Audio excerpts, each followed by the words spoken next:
आज हम एक ऐसी किताब पर बात करेंगे जिसने दुनिया भर में लाखों लोगों की जिंदगी को छुआ है, बल्कि मैं कहूंगा कि पूरी तरह से बदल दिया है। किताब का नाम है द पावर ऑफ नाउ और इसे लिखा है एकहार्ट टोले ने। ये उन किताबों में से है जिसका नाम कहीं ना कहीं किसी ना किसी ने जरूर सुना होगा। बिल्कुल। और एकहार्ट टोले कोई पारंपरिक गुरु नहीं है जो हमेशा से पहाड़ों में ध्यान कर रहे हों। उनकी कहानी बहुत ही असाधारण है। वो 29 साल की उम्र तक गहरे डिप्रेशन और लगातार चिंता से जूझ रही थीं। हालत इतनी खराब थी कि उन्हें लगता था कि जीना ही बेकार है। यहाँ तक कि आत्महत्या के ख्याल भी आते थे। और फिर जैसा कि ऐसी कहानियों में होता है, एक रात सब कुछ बदल गया। हाँ, लेकिन ये कोई वो जादुई बदलाव नहीं था। ये एक बहुत ही गहरी रियलाइजेशन थी। एक रात वो इतने ज्यादा डर और निराशा में जागे कि उन्हें लगा बस अब एक पल भी और बर्दाश्त नहीं कर सकती। और उनके मन में ख्याल आया, मैं अब खुद के साथ नहीं रह सकता। ये एक आम सा ख्याल लग सकता है, लेकिन इसने उन्हें रोक दिया। उन्होंने सोचा, अगर मैं खुद के साथ नहीं रह सकता तो इसका मतलब यहाँ दो लोग हैं। मैं और वो खुद। हाँ, मैं और वो खुद जिससे मैं परेशान हूं। तो असली कौन है? ये तो दिमाग को घुमा देने वाला सवाल है। एग्जैक्टली। और इसी सवाल ने उनके दिमाग के शोर को एक पल के लिए पूरी तरह से बंद कर दिया। वो उस आवाज से, उस दुखी खुद से अलग हो गईं। अगली सुबह जब वो उठी तो दुनिया उन्हें बिल्कुल नई और जिंदा दिल लगी। हर चीज में एक शांति थी, एक जान थी। ये किताब उसी गहरे अनुभव और समझ का नतीजा है। ये इस बात पर फोकस करती है कि हम अपने ही दिमाग के बनाए जाल में फंसकर क्यों इतना दुख झेलते हैं। चलिए तो फिर इस जाल को समझने की कोशिश करते हैं। इस किताब का सबसे बुनियादी, सबसे कोर आइडिया क्या है? किताब का पूरा सार एक बहुत ही क्रांतिकारी विचार पर टिका है।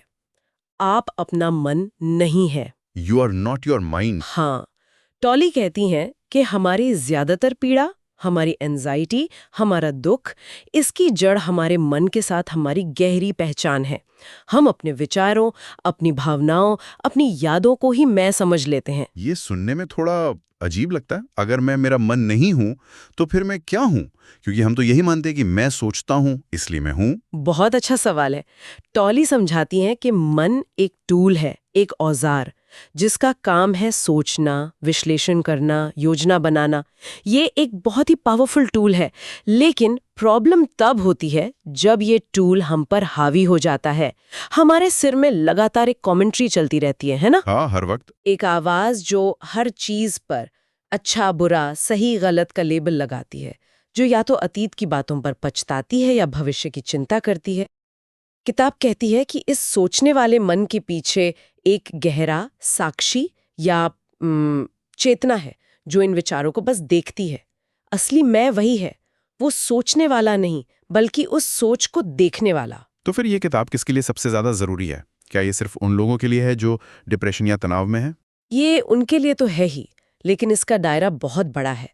ये उन सभी के लिए है जो महसूस करते हैं कि उनके दिमाग में बहुत ज्यादा शोर है, जो ओवर थिंकिंग से परेशान है, जो अपने अतीत के बोझ से दबे हुए हैं या भविष्य की चिंता में डूबे रहते हैं। और उन सबके लिए जो जिंदगी में एक गहरी शांति और पर्पस की तलाश में है, लेकिन उसे बाहरी चीजों में खोजकर थक चुके हैं, जैसे करियर में, रिश्तों में, पैसे में। ये किताब कहती है कि आप जो खोज रहे हैं वो बाहर नहीं, आपके अंदर ही है। ठीक है, तो ये मन से परे जाने की बात सुनने में तो अच्छी लगती है, लेकिन ये बहुत एब्स्ट्रैक्ट है। हमारा पूरा जीवन तो समय के हिसाब से चलता है। डेडलाइंस हैं, अपॉइंटमेंट्स, फ्यूचर प्लानिंग। तो इस अभी या नाउ की शक्ति को प्रैक्टिकल लाइफ में कैसे देखें? किताब इसके लिए क्या रास्ता बताती है? हाँ, और यही इस किताब की सबसे बड़ी खूबी है। वो सिर्फ फिलॉसफी नहीं देती, बल्कि प्रैक्टिकल स्टेप्स भी बताती है। पहला और सबसे जरूरी कदम है अपने विचारों को देखना। टॉले इसे विचारक को देखना या वॉचिंग द थिंकर कहती हैं। मतलब अपने ही ख्यालों की जासूसी करना? एक तरह से हाँ, लेकिन बिना किसी जजमेंट के। बस अपने सिर में चलने वाली आवाज को सुनना, जैसे आप किसी और की बात सुन रहे हो। जैसे ही आप उसे इम्पार्शियल होकर सुनना शुरू करते हैं, आप उस आवाज और जो उसे सुन रहा है यानी आप, उसके बीच एक स्पेस, एक दूरी बना लेते हैं। आपको महसूस होता है वो आवाज वहां है और मैं यहां हूं जो उसे देख रहा है। अपनी मौजूदगी का ये एहसास, ये आई एम वाली फीलिंग, ये कोई विचार नहीं है, ये मन से कहीं ज्यादा गहरा है। और यहीं से आपकी कंपल्सिव थिंकिंग मतलब ओवर थिंकिंग की आदत खत्म होनी शुरू होती है। और मुझे लगता है कि यहीं पर किताब का title the power of now काम आता है, क्योंकि ये जो आवाज है ये तो हमेशा पास्ट या फ्यूचर की बात करती है। बिल्कुल सही पकड़ा आपने। किताब बताती है कि हमारा मन या तो अतीत में रहता है या भविष्य में।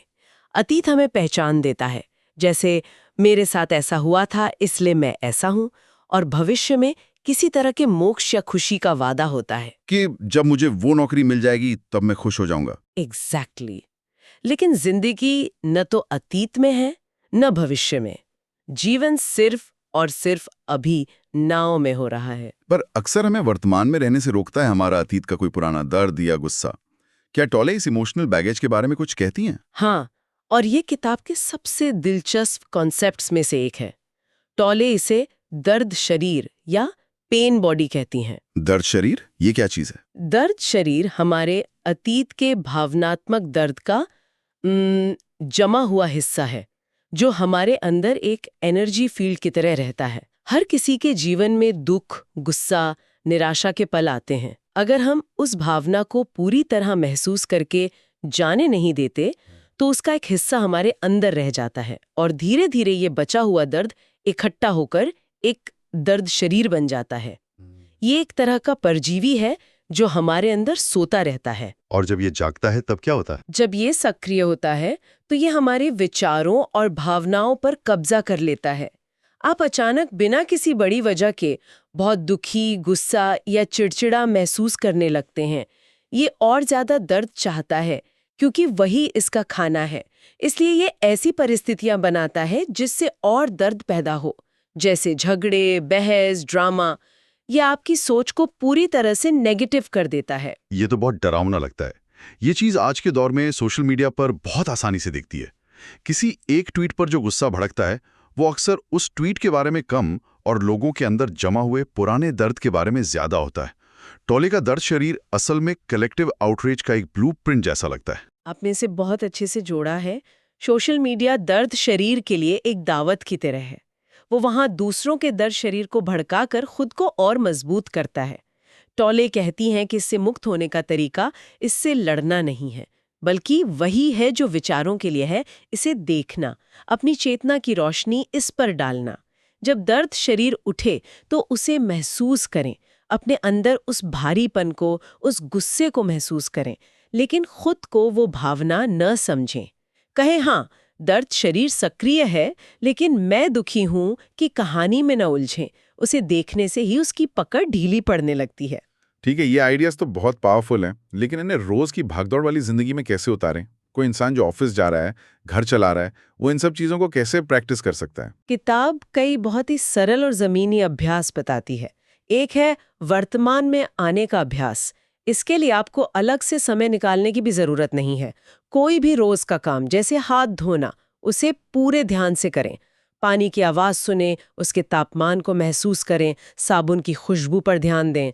जब सीढ़ियां चढ़ रहे हों तो हर कदम, अपनी मांसपेशियों की हरकत, अपनी सांसों पर ध्यान दें। इससे आप तुरंत अपने दिमाग के शोर से बाहर निकलकर अभी में आ जाते हैं। ये तो एक तरह की माइंडफुलनेस एक्सरसाइज हुई। हाँ, लेकिन टॉले एक और गहरे अभ्यास की बात करती हैं। अपने आंतरिक शरीर को महसूस करना, फीलिंग द इनर बॉडी। अपना ध्यान अपने शरीर के अंदर की एनर्जी पर ले जाएं, अपनी हथेलियों में, अपने पैरों में, अपने पेट में जीवन की एक सटल सी सनसनाहट को महसूस करें।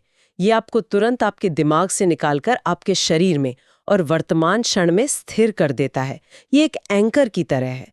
जब भी आप चिंतित या परेशान महसूस करें, बस कुछ सेकंड के लिए अपने आंतरिक शरीर की ऊर्जा पर ध्यान ले आएं, आपको फौरन एक शांति महसूस होगी। किताब में समर्पण या सरेंडर पर भी बहुत जोर दिया गया है। ये शब्द थोड़ा कंफ्यूजिंग हो सकता है। लोगों को लग सकता है कि इसका मतलब है हार मान लेना या पैसिव हो जाना। अगर किसी के साथ कुछ गलत हो रहा है तो क्या वो भी समर्पण कर दे?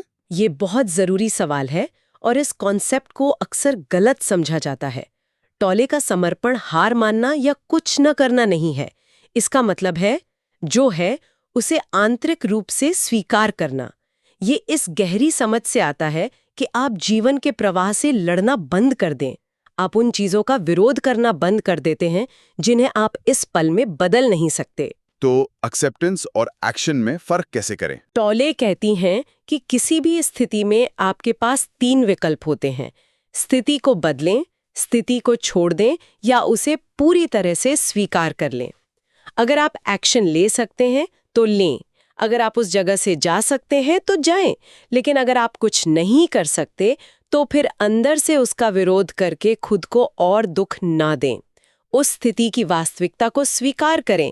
और हैरानी की बात यह है कि जब आप आंतरिक प्रतिरोध छोड़ देते हैं तो अक्सर आपको ज्यादा क्लैरिटी और पावर मिलती है कि आगे क्या करना है। समर्पण आपको कमजोर नहीं बल्कि ज्यादा शक्तिशाली बनाता है। और ये समर्पण वाला विचार तो रिश्तों पर भी लागू होता होगा, जहां सबसे ज्यादा संघर्ष और ड्रामा होता है। हाँ, किताब कहती है कि रिश्ते हमें खुश करने के लिए नहीं बल्कि हमें सचेत कॉन्शियस करने के लिए हैं। ये एक बहुत बड़ी बात है। हम रिश्तों में इसलिए जाते हैं कि कोई हमें पूरा करेगा, हमें खुश करेगा। लेकिन टॉले कहती हैं कि रिश्ते एक आध्यात्मिक अभ्यास है। वो आपके अंदर छुपे हुए दर्द शरीर और ईगो को बाहर निकालते हैं। ये कहना आसान है, लेकिन असलियत में जब पार्टनर से झगड़ा होता है तो साक्षी बनना या समर्पण करना लगभग नामुमकिन लगता है। क्या किताब में कोई स्पेसिफिक फर्स्ट स्टेप बताया गया है जब गुस्सा हावी हो रहा हो? हाँ, टॉले कहती हैं कि जब आपके पार्टनर का व्यवहार आपके अंदर कोई तेज नेगेटिव रिएक्शन पैदा करे तो उस मौके को एक अलार्म की तरह देखें। दोष देने की आदत को रोकें। बजाय ये सोचने के कि उसने मुझे गुस्सा दिलाया, अपने अंदर देखें। अपने अंदर उठने वाले गुस्से, उस दर्द को महसूस करें। ये आपका दर्द शरीर है जो सक्रिय हो गया है। उस पल में दूसरे व्यक्ति पर ध्यान केंद्रित करने के बजाय अपने अंदर की भावना के साक्षी बने। ये आसान नहीं है, लेकिन यही अभ्यास धीरे धीरे आपके रिश्तों को ईगो की लड़ाई से निकालकर एक प्रेमपूर्ण जुड़ाव में बदल सकता है। तो इस पूरी बातचीत को अगर समेटना हो तो क्या मुख्य सबक हैं जो कोई भी अपने साथ ले जा सकता है? अगर कुछ बातें याद रखनी है तो मेरे हिसाब से 4 सबसे जरूरी हैं। पहला, आप अपने विचार नहीं हैं। आप वो चेतना है जो विचारों को देखती है। ये एक विचार आपको पीड़ा से मुक्त होने की जबरदस्त शक्ति देता है। दूसरा, केवल वर्तमान क्षण ही वास्तविक है। अतीत जा चुका है, भविष्य अभी आया नहीं है। आपकी पूरी शक्ति, आपका जीवन सिर्फ और सिर्फ अभी में है। तीसरा, प्रतिरोध ही दुख पैदा करता है। जो है उसे स्वीकार करें। जब आप जीवन से लड़ना बंद कर देते हैं तो एक गहरी शांति अपने आप पैदा होती है। और चौथा, आपका असली घर आपके भीतर है।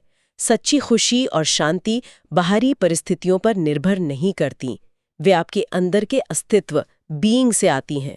और जाते जाते किताब की एक कहानी याद आती है जो इन सभी विचारों का सार बहुत खूबसूरती से बताती है। भिखारी वाली कहानी। एक भिखारी 30 साल से सड़क के किनारे पुराने बक्से पर बैठा भीख मांग रहा था। एक दिन एक अजनबी वहां से गुजरा। भिखारी ने आदत के अनुसार कहा, कुछ पैसे दे दो। अजनबी ने कहा, मेरे पास तुम्हें देने के लिए कुछ नहीं है, लेकिन तुम जिस बक्से पर बैठे हो क्या तुमने कभी उसके अंदर देखा है? भिखारी ने हंसकर कहा, नहीं, इसमें क्या होगा, ये तो बस एक खाली पुराना बक्सा है, मैं तो सालों से इस पर बैठा हूं। अजनबी ने जोर दिया, एक बार अंदर देखो तो सही। भिखारी ने थोड़ा शक करते हुए बड़ी मुश्किल से बक्से का ढक्कन खोला और वो हैरान रह गया। उसकी आंखें फटी की फटी रह गईं। वो बक्सा सोने से लबालब भरा हुआ था। टॉले कहती हैं कि हम सब उस भिखारी की तरह हैं। हम बाहर से खुशी, मान्यता, प्यार के छोटे छोटे टुकड़े मांगते रहते हैं, ये जानते हुए भी नहीं कि हमारे अंदर ही अस्तित्व का, शांति का और आनंद का अनमोल खजाना मौजूद है। वो खजाना, शांति और जीवंतता की वो गहरी भावना, कहीं और नहीं बल्कि ठीक यहीं, ठीक अभी हमारे भीतर मौजूद है।